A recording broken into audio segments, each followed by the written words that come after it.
Assalamualaikum warahmatullahi wabarakatuh. Selamat datang di channel Malam Horor. Pada episode kali ini saya akan membawakan sebuah cerita dari Twitter yang berjudul Kulkas Horor. Sebelum lanjut, untuk mensupport kita dengan konten horor menarik lainnya, jangan lupa tekan tombol like dan juga subscribe, serta aktifkan lonceng notifikasi agar tidak ketinggalan cerita lainnya. Langsung saja kita dengarkan cerita horor berikut ini. Keluarga Pak Wijaya baru saja pindah ke rumah baru di pinggiran kota. Rumah itu kecil, namun nyaman, dengan halaman yang cukup luas bagi putri mereka, Rina, yang masih kelas 2 SD untuk bermain sepuasnya. Di hari pertama kepindahan mereka, Pak Wijaya dan Bu Ningrum istrinya sibuk menata perabotan. Sedangkan Rina tampak asyik berlarian di halaman. Rumah ini sempurna, seru Bu Ningrum sambil menatap ruang tamu yang mulai rapi. Aku senang, akhirnya kita punya tempat sendiri. Pak Wijaya tersenyum sambil mengangguk. Iya, aku juga. Tidak sabar untuk merasakan malam pertama di sini. Tak lama kemudian, terdengar suara mobil truk berhenti di depan rumah. Seorang pria kurus turun dari truk dan mengetuk pintu. Pak Wijaya bergegas membukanya. Permisi, Pak Wijaya. Saya mengantarkan kulkas dari teman Bapak, Pak Tono, ujar si pengantar sambil menunjukkan dokumen. Oh iya, terima kasih, masuk aja, jawab Pak Wijaya. Dengan ramah lalu membimbing pria itu ke dapur. Kulkas itu besar, mengkilap, dan terlihat sangat modern. Bu Ningrum yang melihatnya dari kejauhan langsung menghampiri dengan mata yang berbinar. Wah, ini lebih bagus dari yang aku bayangkan, katanya sambil meraba-raba permukaan kulkas. Temanmu sangat baik ya, kulkas ini pasti mahal. Pak Wijaya tersenyum kecil. Iya, katanya ini hadiah untuk kita, karena akhirnya bisa pindah rumah. Aku juga heran, kenapa dia begitu dermawan. Meskipun dia bilang kulkas ini tidak 100% baru dari toko, tapi dia bilang kondisinya sangat bagus seperti baru. Jadi, dia berani memberikannya kepada kita, daripada tidak terpakai di rumahnya. Setelah para pengantar pergi, Bu Ningrum langsung membuka pintu kulkas. Lihat, ruangnya luas sekali. Kita bisa menyimpan banyak makanan di sini, katanya sambil tersenyum lebar. Rina yang penasaran mendekati kulkas itu dan menepuk-nepuk pintunya. Kulkasnya besar sekali, Mah. Apa nanti isinya banyak es krim? Tanya Rina dengan mata berbinar. Bu Ningrum tertawa kecil. Tentu saja sayang, tapi tidak setiap hari ya. Pak Wijaya menutup pintu kulkas dan menghela nafas panjang. Baiklah, sekarang saatnya belanja makanan. Kita harus mengisi kulkas besar ini. Keesokan harinya setelah kulkas itu diisi dengan beragam bahan makanan, hal-hal aneh mulai terjadi. Makanan yang seharusnya habis secara ajaib kembali dalam jumlah penuh. Suatu pagi, Bu Ningrum membuka pintu kulkas untuk mengambil sebotol susu yang ia yakin sudah diminum Rina sebelumnya. Pak, kamu ingat tidak? Kita minum susu ini kan tadi malam? Tanya Bu Ningrum. Pak Wijaya yang sedang duduk di meja, makan menoleh dan mengangkat bahu. Iya, kan Rina juga minum. Kenapa? Saya yakin botolnya hampir habis, jawab Bu Ningrum, mengangkat botol yang sekarang tampak penuh kembali. Pak Wijaya berdiri dan menghampiri istrinya. Mungkin aku salah ingat, tapi kalau benar begitu, aneh juga ya. Bu Ningrum tertawa kecil. Meskipun masih ragu, ya sudahlah, mungkin kita salah hitung. Namun keanehan itu tak berhenti pada botol susu. Beberapa hari kemudian, Bu Ningrum menemukan bahwa roti yang dia simpan di kulkas kembali utuh, meskipun seharusnya sudah habis dimakan. Ini nggak mungkin salah lagi, Pak. Roti ini habis kemarin, katanya dengan nada bingung, sambil memegang roti yang terlihat baru. Pak Wijaya yang sedang membaca koran di meja dapur, melirik ke arah roti tersebut. Mungkin kita beli 2 bungkus dan kamu lupa? Pak, aku yakin kita hanya membeli 1 bungkus. Bu Ningrum mulai kesal. Kamu gak merasa aneh? Pak Wijaya menatap istrinya, mencoba meredakan kekhawatirannya. Mungkin kita terlalu lelah karena pindahan. Ayolah, kita bersyukur saja, tidak perlu belanja terlalu sering. Meskipun demikian, Bu Ningrum tidak bisa mengabaikan firasatnya yang buruk. Namun karena makanan itu terus muncul, mereka tetap menikmatinya. Toh, siapa yang akan selalu menolak keajaiban kulkas yang selalu terisi? Setiap pagi Bu Ningrum terbangun dan mendapati kulkas mereka selalu penuh. roti, buah, sayuran, dan bahkan daging segar seolah-olah muncul begitu saja di dalamnya. Awalnya hal ini seperti berkah bagi keluarganya, namun lama-kelamaan, keanehan mulai membuat mereka bertanya-tanya. Suatu pagi Bu Ningrum membuka kulkas dan melihat sepotong daging segar yang jelas-jelas ia tidak beli. Ia menyengit, bingung. Kemudian memanggil Pak Wijaya yang sedang duduk di meja makan. "Pak, kamu beli daging ini kemarin?" Pak Wijaya mengangkat alisnya. "Daging? Tidak, aku tidak ingat beli daging. Bukannya kita baru mau belanja minggu depan?" Bu Ningrum menghela nafas bingung, lalu meletakkan daging itu di atas meja. Ia makin aneh. Roti yang kita makan kemarin juga tiba-tiba utuh pagi ini. Siapa yang mengisi kulkas ini? Pak Wijaya menggaruk kepalanya, mencoba memikirkan penjelasan yang masuk akal. Mungkin kita lupa kalau masih ada persediaan, atau mungkin kita tanpa sadar belanja lebih banyak. Bu Ningrum menggeleng. Aku ingat betul, aku yang mengatur semua bahan makanan ini, seperti kulkas, aku juga mengisinya sendiri. Pak Wijaya tertawa kecil, meskipun terdengar sedikit gugup. Mengisi sendirian? Bu, itu mustahil. Mungkin ada penjelasan lain. Lagi pula, bukankah bagus kalau kita punya lebih banyak makanan? Namun meskipun Pak Wijaya mencoba bersikap santai, ia tidak bisa mengabaikan rasa cemas yang perlahan tumbuh dalam dirinya. Setiap pagi kulkas mereka selalu penuh, bahkan ketika mereka tidak pernah mengisinya lagi. Beberapa hari kemudian, saat makan malam, Rina tiba-tiba mengeluh. "Mah, kenapa? Aku merasa pusing terus habis makan," tanya Rina sambil memegang kepalanya. "Pusing? Kamu sakit?" Rina menggeleng. "Tidak sakit, cuman pusing dan lemas. Aku sudah merasakan ini beberapa hari terakhir." Bu Ningrum dan Pak Wijaya saling bertatapan. Apa mungkin ini ada hubungannya dengan makanan dari kulkas? Tanya Bu Ningrum pelan sambil berbisik. Pak Wijaya menatap piring di depannya, merenungkan kemungkinan itu. Tapi makanan ini terlihat normal, tidak ada yang aneh. "Ya, tapi dari mana datangnya?" desak Bu Ningrum. "Setiap pagi kulkas selalu penuh tanpa kita pernah membelinya. Dan sekarang Rina sering merasa pusing setelah makan dari situ." Pak Wijaya menarik nafas dalam-dalam dan mencoba mengabaikan rasa takut yang mulai merambat ke pikirannya. Kita harus cari tahu lebih lanjut. Tapi untuk sekarang, kita coba untuk tidak makan apapun dari kulkas itu dulu. Namun, makanan dari kulkas itu tampak begitu segar dan menggoda. Sulit bagi mereka untuk menolak. Semakin sering keluarga Pak Wijaya makan dari kulkas, semakin lemas perasaan mereka. Awalnya Bu Ningrum hanya mengeluh tentang sakit kepala yang datang tiba-tiba. "Pagi ini kepala aku sangat berat sekali, Pak," keluh Bu Ningrum sambil memijat pelipisnya di meja makan. Rasanya pusing dan juga lemas. Pak Wijaya mengangkat pandangannya dari piring dan menatap istrinya dengan prihatin. "Kamu kurang istirahat mungkin? Belakangan ini kita sibuk beres-beres rumah." Bu Ningrum menggeleng. "Ini bukan hanya karena capek, ada yang aneh. Kamu gak merasakan hal yang sama?" Pak Wijaya terdiam sejenak, merasakan tubuhnya sendiri. Memang, ia juga merasa energinya menurun dalam beberapa hari terakhir. Bangun tidur pun terasa tidak segar. "Aku pikir ini karena kerjaan. Tapi sekarang aku mulai berpikir ada yang salah." Rina yang sedang makan roti di sebelah mereka tiba-tiba menghentikan kunyahannya. "Aku juga sering pusing di sekolah, Ma," ujarnya pelan. Membuat Bu Ningrum dan Pak Wijaya langsung menoleh. "Kamu pusing juga?" Rina mengangguk pelan. "Iya, kadang waktu belajar rasanya seperti mau pingsan. Teman-temanku bilang aku sering kelihatan ngantuk." Bu Ningrum menatap Pak Wijaya dengan tatapan serius. "Pak, ini udah gak wajar. Apa ada yang salah dari makanan kulkas itu?" Pak Wijaya berpikir sejenak sebelum akhirnya menjawab. "Aku juga mulai berpikir gitu. Tapi makanan itu terlihat normal, gak ada yang basi dan berjamur. Tapi kita semua merasa lemas setelah memakannya. Ada sesuatu yang salah.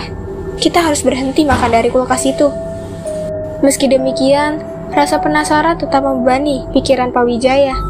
Dia ingin mencari tahu apa yang sebenarnya terjadi. Sore itu setelah kembali dari bekerja, Pak Wijaya memutuskan untuk bereksperimen. Dia pergi ke pasar dan membeli beberapa bahan makanan yang segar, termasuk sayuran dan daging yang belum ada sebelumnya di kulkas. Lalu difoto dengan kamera HP, dan setelah itu dimasukkan semuanya ke dalam kulkas. "Saya mau lihat Apakah makanan ini akan tetap ada besok pagi? Bu Ningrum memperhatikan dari sudut dapur, sambil melipat tangan di dadanya. Kamu yakin ini membantu? Pak Wijaya menoleh dan mengangguk. Kalau makanan ini hilang juga, berarti kita pasti ada di tengah masalah yang lebih besar dari sekedar makanan yang muncul begitu saja. Keesokan paginya, Bu Ningrum membuka pintu kulkas dengan hati-hati, sambil menahan nafas. Pak, lihat ini, serunya kaget. Pak Wijaya segera berlari ke dapur. Saat melihat isi kulkas, ia merasakan kengerian perlahan menjalar. Makanan yang kita beli kemarin hilang, digantikan oleh makanan yang kembali muncul sendiri. Buah-buahan, sayuran, dan daging yang sama seperti sebelumnya, yang berbeda dengan apa yang kemarin kita beli di pasar. Berkali-kali dia mengecek galeri HP untuk melihat apa saja yang dia beli kemarin, dan hasilnya tak ada satupun bahan makanan yang dia beli yang masih ada di dalam kulkas itu, tergantikan dengan yang baru, sama seperti kejadian sebelumnya. Ini tidak mungkin. Keadaan semakin memburuk. Pak Wijaya tak bisa lagi mengabaikan firasat buruknya tentang kulkas misterius itu. Kelemahan yang dialami keluarganya semakin parah. Bu Ningrum sering merasa pusing sepanjang hari. Dan Rina bahkan mulai absen sekolah karena terlalu lemas untuk bangun dari tempat tidurnya. Malam itu setelah memastikan Bu Ningrum dan Rina tidur, Pak Wijaya memutuskan untuk menyelidiki asal-usul kulkas yang mengganggu mereka. Pak Wijaya meraih telepon dan menghubungi Pak Tono, temannya yang memberi kulkas itu. Halo Ton, sapa Pak Wijaya dengan suara rendah. Halo Wi, ada apa malam-malam gini? Tanya Pak Tono dengan nada ceria. Pak Wijaya terdiam sejenak sebelum akhirnya bertanya.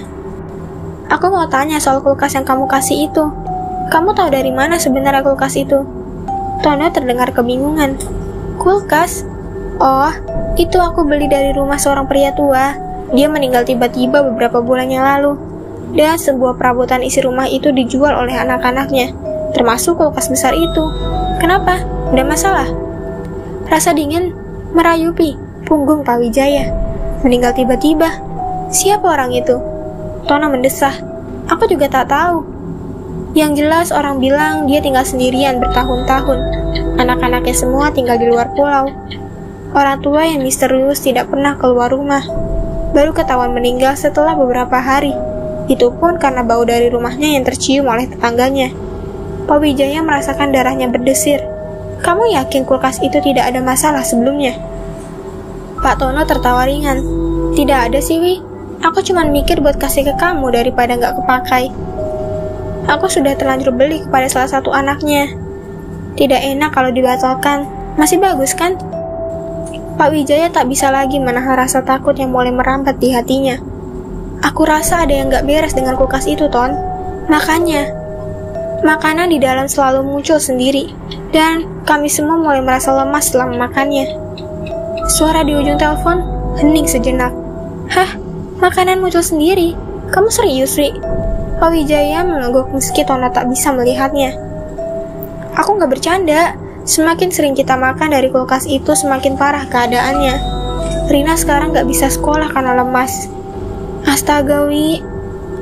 Aku nggak tahu harus bilang apa. Kamu harus hati-hati. Mungkin ada sesuatu yang lebih besar di balik semua ini. Setelah percakapan itu berakhir, Pak Wijaya menutup telepon dan termenung di ruang tamu. Kulkas itu mungkin memang membawa sesuatu yang jahat, sesuatu yang terkait dengan kematian pria tua itu. Ketika malam semakin larut, Pak Wijaya mencoba untuk tidur, tapi pikirannya terus berkecamuk. Sekitar tengah malam, suara pelan terdengar dari arah dapur. Pak Wijaya membuka matanya lebar-lebar, berusaha meyakinkan dirinya bahwa itu hanya imajinasi. Namun, suara itu semakin jelas. Suara desahan atau bisikan. Ia merasa jantungnya berdetak kencang. Bu Ningrum tiba-tiba terbangun dan menatap Pak Wijaya yang duduk tegang di tempat tidur. Kamu dengar itu? Bisik Bu Ningrum dengan mata yang penuh ketakutan. Iya, suaranya dari dapur. Mereka berdua saling memandang dalam kegelapan, takut tapi penasaran. Pak Wijaya berdiri perlahan dan berbisik, aku akan cek, kamu di sini aja. Bu Ningrum meraih lengan Pak Wijaya, menghentikannya. Jangan, Pak, aku takut. Pak Wijaya menatap istrinya dan meyakinkan dirinya sendiri untuk tidak menunjukkan ketakutan. Aku harus cari tahu. Kulkas itu mungkin ada sesuatu di dalamnya. Dengan langkah pelan dan hati-hati, Pak Wijaya berjalan menuju dapur. Suara desahan semakin deras. Ia mendekat. Kini suara itu berasal dari dalam kulkas. Tanpa sadar, kakinya mundur selangkah, merasakan ketakutan yang belum pernah ia rasakan sebelumnya. Namun, begitu pintu kulkas terbuka, suara desahan itu hilang seketika, meninggalkan keheningan yang mencekam. Di dalam kulkas, makanan tampak biasa-biasa saja. Tapi Pak Wijaya tahu ada sesuatu yang lebih dari sekedar tampilan normal. Apa yang sebenarnya ada di balik kulkas ini? Keesokan harinya dengan rasa tekad yang bercampur ketakutan, mereka membuka pintu kulkas. Namun apa yang mereka temukan membuat jantung mereka hampir berhenti. Buningrum mundur perlahan beberapa langkah, menutup mulutnya untuk menahan mual. Ya Tuhan Pak, lihat ini.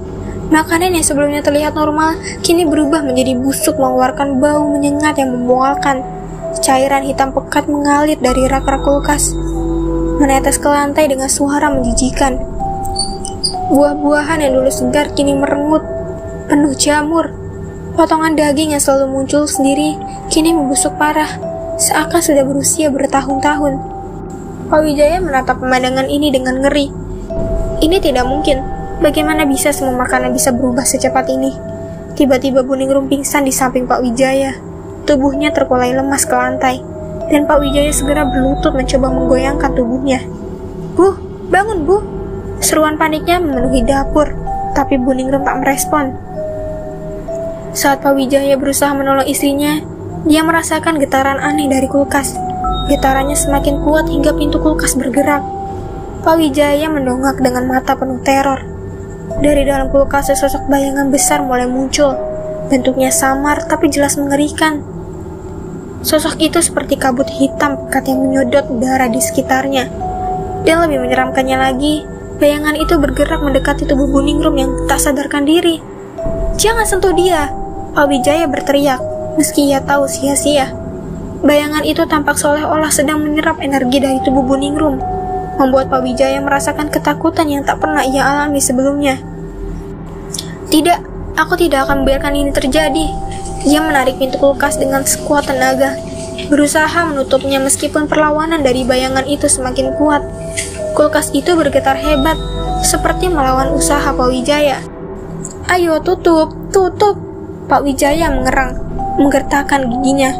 Dengan dorongan terakhir yang penuh ketegangan, pintu kulkas itu akhirnya tertutup dengan bunyi keras. Getaran dan suara aneh itu berhenti seketika, meninggalkan kesunyian yang menakutkan. Pak Wijaya terengah-engah, nafasnya berat, sementara keringat mengalir di dahinya. Dia menutup pintu kulkas dengan rasa takut yang mendalam. Namun ia tahu ini belum selesai. Kita harus menyingkirkan kulkas ini, Bu. Keesokan harinya setelah berusaha keras untuk mengeluarkan kulkas dari rumah, Pak Wijaya dan beberapa tetangga akhirnya berhasil menyingkirkannya. Kulkas itu dibawa ke tempat pembuangan barang bekas. Namun meski kulkas itu tidak ada, keluarga Pak Wijaya masih belum aman. Kesehatan mereka belum sepenuhnya pulih. Rina masih lemas, meskipun perlahan membaik. Dan Buningrum sering terbangun di malam hari terengah-engah, seolah habis mimpi buruk. Pak Wijaya sendiri masih merasakan perasaan aneh, seolah-olah ada sesuatu yang mengawasinya. Malam demi malam, meskipun kulkas itu sudah lama pergi, mereka masih merasakan kehadirannya. "Apakah kamu juga merasa, Bu?" tanya Pak Wijaya suatu malam, ketika mereka berdua duduk di ruang tamu dalam keheningan. Buningrum hanya mengangguk, wajahnya murung. "Sesuatu masih ada di sini, Pak. Sesuatu dari kulkas itu masih mengintai kita," ucap Buningrum pelan. Suaranya nyaris tenggelam dalam ketakutan yang merasa terkekang. Ya, itulah cerita dari kulkas horor hari ini. Semoga teman-teman semua bisa mengambil pelajaran dari kisah ini. Untuk teman-teman yang baru bergabung, jangan lupa support channel ini dengan like, komen, dan juga subscribe. Nantikan kisah-kisah horor berikutnya. Sampai jumpa. Wassalamualaikum warahmatullahi wabarakatuh.